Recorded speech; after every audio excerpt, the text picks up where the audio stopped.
Bagaitsu, Wafisa mo studio vandaag. You're still watching Mzansi Fundis, where we discuss anything and everything that has to do with South African football. Well, it's time for us to segue a little bit, and I know last week we didn't have the segment, but this week we made sure Rutli Setsayona ifisa. Ki ile personally wa Aunty Diski, Aunty Diski, ribuya ka taba tse feng vandaag. Let's see what she has for us on her story.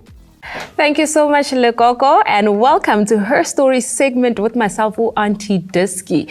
The segment that is highlighting and talking about all things women in sports. Today, I'm super excited to have this amazing guest who's going to be telling us about herself and her journey in football. I am joined by Lumka Qhekeka. Did I say it right? Yes. How are you? I'm good, thanks. How are you? Good, thanks. Thank you so much for coming through. It's an opportunity, it's an honor for us to have this chat with you. This is the first part of the show where we just give you an opportunity to just tell us Lumka ubani, where did you grow up, and which team do you play for? Okay, thanks for having me, Aunty Diski. Lumka Qhekeka. Lumka Qhekeka. I'm from Free State, Namahadi, but born and raised in Gauteng. Currently playing for Mamelodi Sundowns Ladies development. I'm wearing jersey number 19. I'm a striker / a right winger. Oh, striker / right winger. Yes. Qhekeka in Free State. Yes. Yes. But we love it for you. Okay, so let's start about the footballing journey. Yes. You're still young. So most of the people that I interview are old, and I'm like, where did it start? So you're still within the phases of where it started. How old were you when you kicked that ball? And how old were you when you decided, this is it for me, I'm going to play football? I was 7 years. Football is something I've always loved from a young age. So yeah, my parents are the ones, actually my father actually. Yeah. He was the one who was like pushing me to play football. So and did you love it because of your father? I've always loved football. Okay. I've always been a football fanatic. Love it. Yeah, my first club was Robert Shem Kelly's, based in the south of Johannesburg, where I played with boys from 7 till 10. Okay. I got scouted by Wits Juniors at the ages of 10, and then I played there for like 1-2 seasons, and then my former coach Atankosi is the one who like spoke to Coach Jerry so I can come trial for Sundowns ladies first team, which I did, and they were impressed by me, and then immediately they took me and said I'm part of the Sundowns family. Love it. And we remember those pictures. You were with the squad Nabosne, because you guys are around the same age. Abosne Nkosi. Love to see it. And you've been with that club forever. So tell me, moving to a club like Mamelodi Sundowns, yes, it wasn't the Mamelodi Sundowns that it is today, but moving to a club like that, it's a household name because there's a men's team at that point, and now you're moving to Sundowns. How was that move for you, the emotions? It was, I couldn't believe it at first myself. It was, I was actually impressed really. I'm capable of such, and I can push myself thus far. So ever since, I've worked hard. Lumka, you were young when you moved to that team, and you had players like Abo Andi Ledlamini, Abo Tweni Murifi, Abo Andi Siwe Mngoi, who have been there for a long time. How did you manage as a young player, to gel in with your seniors and some of the things that maybe they've taught you or you had to quickly learn moving into a space with your seniors? I'm not going to lie, it was quite difficult at first, adapting, getting used to people way older than me. It was quite something. But man, as growing up, I managed to adapt and get used to them because I'm an introvert. Well, I'm shy. I don't really like socializing.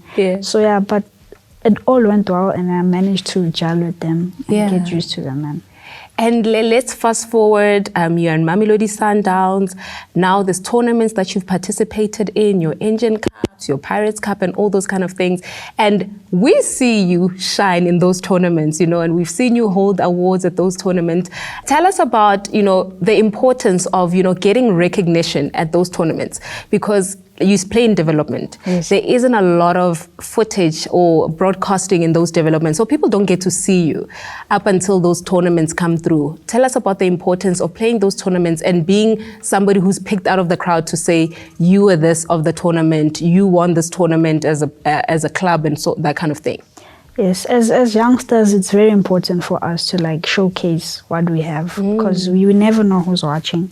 And so like every opportunity you get, use it like it's the last. You never know who's watching. Yeah. So those tournaments are very important for us. Yeah. As youngsters, yes. You are a menace at those tournaments. I remember you when you still had dreadlocks.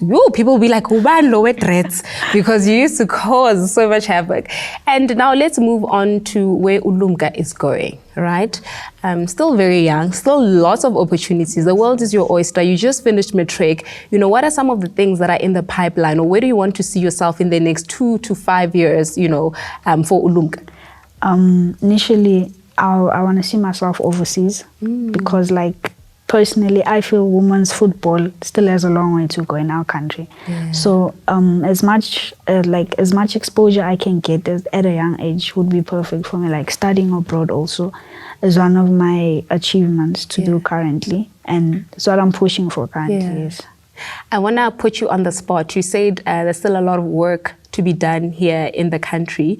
Looking at countries like your Nigeria and your Zambia, because they also fall within the African region, do you think they are different to South Africa in terms of their advancement or their growth in football, or they're on the same boat as us? No, I think they're different in terms of their growth in football. Yeah. Like, compared to them, we actually growing like day by day. Yeah. They still coming up, but in terms of our development and how everything's structured also, we've set quite a tone. Yes.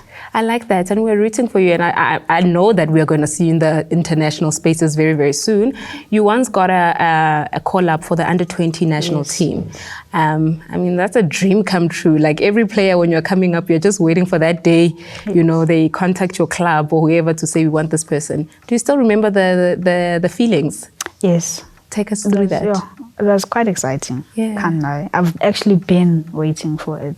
So for it to actually happen also, I was like, okay, my hard work is paying off. And what I'm doing on and off the field also is noticed. So, I love that. I love it so much. And you're still going to make it into the national team structures. We definitely believe that there's so much time for you. I usually ask this question to the people that are older, to inspire the young ones, but the young ones can also inspire the young ones, because I think it's more authentic and more relatable. To a young girl who wants to get into the space, how have you gotten here? What is the advice that you can give them? Because it's quite hard, and the challenges that you faced personally to get to where you are. But what advice can you say somebody watching today who wants to be where you are, who's young, can take from this? I would say, like, be brave, be able to stand up for yourself, because football is not an easy industry. You must have the heart and patience for everything, like, as well as like hard work beats talent. So always work hard throughout everything you do, because you never know who's watching. I love that. Hard work beats talent. Lekoko, I hope you heard that. I feel like we have a Steve Kompela in the making with the quotes and the powerful words. From myself, Aunty Diski, fruitful conversation from Lumka, and over to you.